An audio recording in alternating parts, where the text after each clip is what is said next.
जय माता की। श्री दुर्गा सप्तशती की पावन यात्रा में आज हम सुनेंगे छठा, सातवां और आठवां अध्याय। माता रानी आप सभी के परिवार पर अपनी कृपा दृष्टि बनाए रखे। श्रोताओं, शुरू करते हैं छठा अध्याय, धूम्रलोचन वध। सबसे पहले माता का ध्यान। मैं सर्वेश्वर भैरव के अंग में निवास करने वाली परमोत्कृष्ट पद्मावती देवी का चिंतन करती हूँ। वे नागराज के आसन पर बैठी हैं। नागों के फणों में सुशोभित होने वाली मणियों की विशाल माला से उनकी देहलता सुशोभित हो रही है। सूर्य के समान उनका तेज है। 3 नेत्र उनकी शोभा बढ़ा रहे हैं। वे हाथों में माला, कुंभ, कपाल और कमल लिए हुए हैं और उनके मस्तक में अर्धचंद्र का मुकुट सुशोभित है। महर्षि मेधा ने कहा। देवी की बात सुनकर दूत क्रोध में भरा हुआ वहां से असुरेंद्र के पास पहुंचा और सारा वृत्तांत उसे कह सुनाया। दूत की बात सुनकर असुरेंद्र के क्रोध का पारावार न रहा और उसने अपने सेनापति धूम्रलोचन से कहा, धूम्रलोचन, तुम अपनी सेना सहित शीघ्र वहां जाओ और उस दुष्टा के केशों को पकड़कर उसे घसीटते हुए यहाँ ले आओ।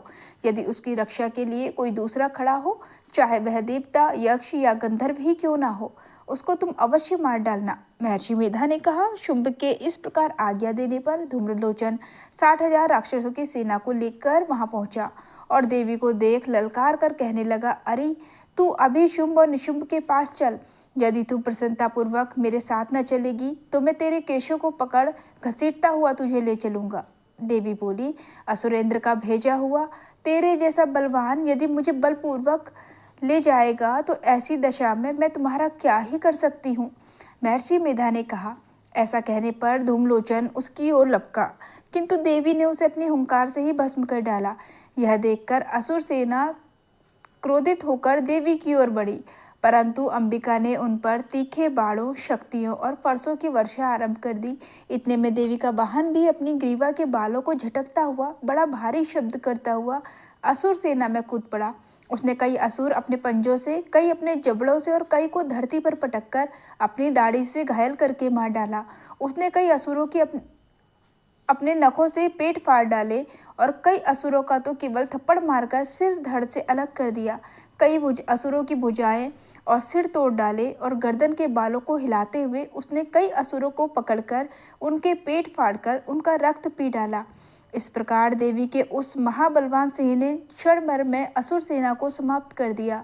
शुंभ ने जब यह सुना कि देवी ने धूम्रलोचन असुर को मार डाला है और उसके सिंह ने सारी सेना का संहार कर डाला है, तब उसका बड़ा क्रोध आया।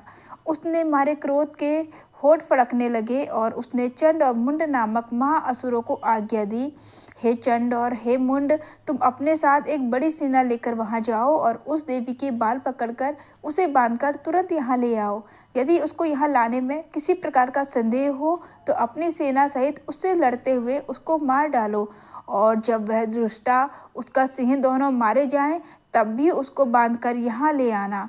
इस प्रकार श्री मार्कंडेय पुराण में सावर्णिक मनवंतर की कथा के अंतर्गत देवी महात्म्य में धूम्रलोचन वध नामक छठा अध्याय पूरा हुआ। आइए अब श्रवण करते हैं 7वें अध्याय का, चंड मुंड का संहार। महर्षि मेधा ने कहा। दैत्यराज की आज्ञा पाकर चंड और मुंड चतुरंगिनी सेना को साथ लेकर हथियार उठाए हुए देवी से लड़ने के लिए चल दिए। हिमालय पर्वत पर पहुंचकर उन्होंने मुस्कुराती ही देवी जो सिंह पर बैठी हुई थी उन्हें देखा। जब असुर उनको पकड़ने के लिए तलवारें लेकर उनकी ओर बढ़े तब अंबिका को उन पर बड़ा क्रोध आया और क्रोध के मारे उनका मुख काला पड़ गया। उनकी भ्रकुटियां चढ़ गईं और उनके ललाट में से अत्यंत भयंकर और विस्तृत मुख वाली लाल आंखें वाली काली प्रकट हुई, जो कि अपने हाथों में तलवार और पाश लिए हुए थी। वह विचित्र खड्ग धारण किए हुए थी और चीते के चर्म की साड़ी और नरमुंडों की माला पहन रखी थी। उनका मांस सूखा हुआ था और शरीर केवल हड्डियों का ढांचा था, जिससे और डरावनी प्रतीत हो रही थी और जो भयंकर शब्दों से दिशाओं को पूर्ण कर रही थी। वह असुर सेना पर टूट पड़ी और दैत्यों का भक्षण करने लगी। वह पार्श्व रक्षकों, अंकुशधारी महावतों, हाथियों पर सवार योद्धाओं और घंटा सहित हाथियों को एक हाथ से पकड़ पकड़ कर अपने मुंह में डाल रही थी और इसी प्रकार वह घोड़ों, रथों, सारथियों और रथों में बैठे हुए सैनिकों को मुंह में डालकर भयानक रूप से चबा रही थी। वह देवी किसी के केश पकड़कर, किसी को पैरों से दबाकर और किसी दैत्य को छाती से मसलकर मार रही थी। वह देवी दैत्यों के छोड़े हुए बड़े बड़े अस्त्र और शस्त्रों को मुंह में पकड़कर और क्रोध में भरकर उनको दांतों में पीस रही थी।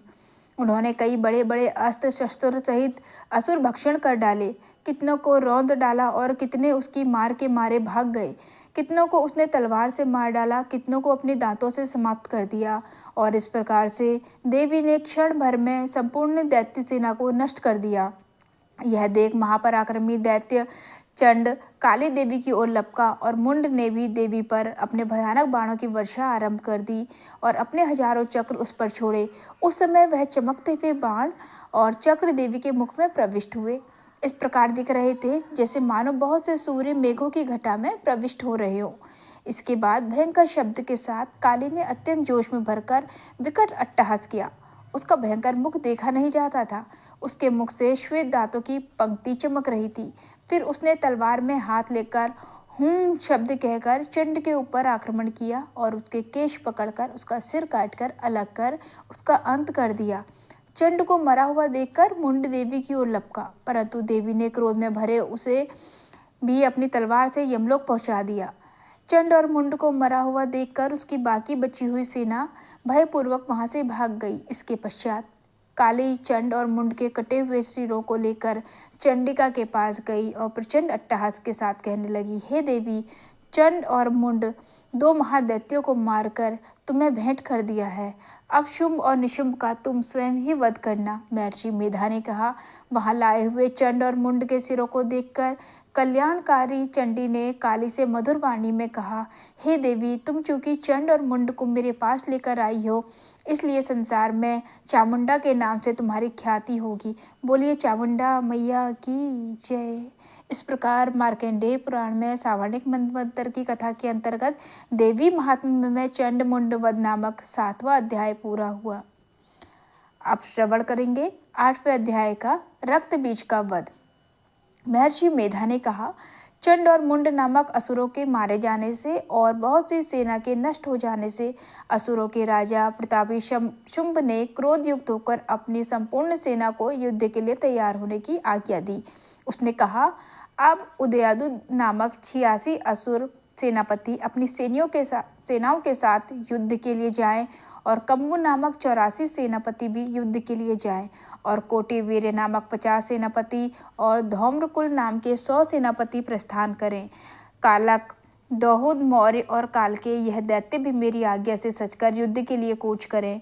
भयानक शासन करने वाला असुरों का स्वामी शुंभ इस प्रकार आज्ञा देकर बहुत बड़ी सेना के साथ युद्ध के लिए चला।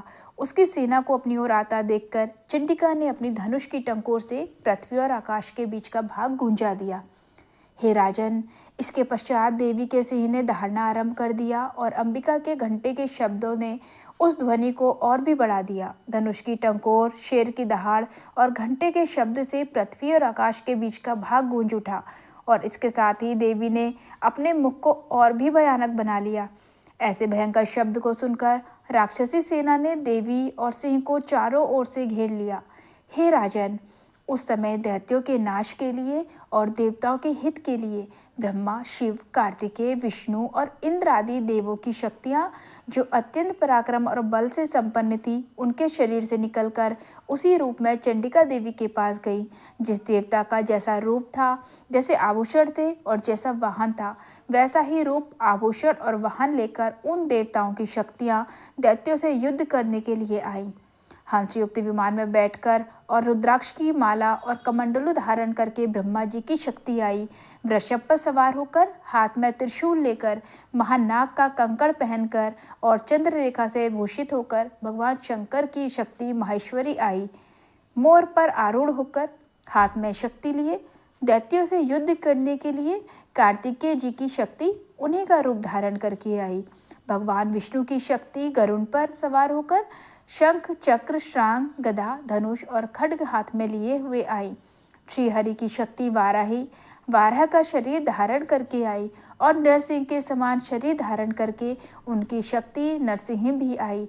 उसकी गर्दन के झटकों से आकाश के तार टूट पड़े और इसी प्रकार देवराज इंद्र की शक्ति ऐन्द्री भी ऐरावत के ऊपर सवार होकर आई। इसके पश्चात इन देव शक्तियों से घिरे हुए भगवान शंकर ने चंडिका से कहा, मेरी प्रसन्नता के लिए तुम शीघ्र ही इन असुरों को मारो। इसके पश्चात देवी के शरीर में से अत्यंत उग्र वाली और सैकड़ों गीदड़ियों के समान आवाज करने वाली चंडिका शक्ति प्रकट हुई। उस अपराजिता देवी ने धूमिल जटा वाले भगवान श्री शंकर जी से कहा, हे प्रभु, आप मेरी ओर से दूत बनकर शुंभ और निशुंभ के पास जाइए और उन अत्यंत गर्वीले दैत्यों से कहिए और उनके अतिरिक्त और जो भी दैत्य यहाँ युद्ध के लिए उपस्थित हो उनसे भी कहिए, जो तुम्हें अपने जीवित रहने की इच्छा हो तो त्रिलोकी का राज्य इंद्र को दे दो। देवताओं को उनका यज्ञ भाग मिलना आरंभ हो जाए और तुम पाताल को लौट जाओ। किंतु यदि बल के गर्भ से तुम्हारे लड़ने की इच्छा हो तो फिर आ जाओ, तुम्हारे मान से मेरी योगिनियाँ तृप्त होंगी। क्योंकि उस देवी ने भगवान शंकर को दूत के कार्य में नियुक्त किया था, इसलिए वह संसार में शिवदूती के नाम से विख्यात हुई। भगवान शंकर से देवी का संदेश पाकर उन दैत्यों के क्रोध का कोई आर पार न रहा और वह जिस स्थान पर देवी विराजमान थी वहां पहुंची और जाने के साथ ही उस पर बाणों और शक्तियों की वर्षा करने लगे। देवी ने उनके फेंके हुए बाणों, शक्तियों, त्रिशूल और फरसों को अपने बाणों से काट डाला और काली देवी उस देवी के साथ आगे खड़ी होकर शत्रुओं को त्रिशूल से विदीर्ण करने लगी और खटवांग से कुचलने लगी। ब्रह्माणी जिस तरफ दौड़ती थी उसी तरफ अपने कमंडलू का जल छिड़ककर दैत्यों के वीर और बल को नष्ट कर देती थी।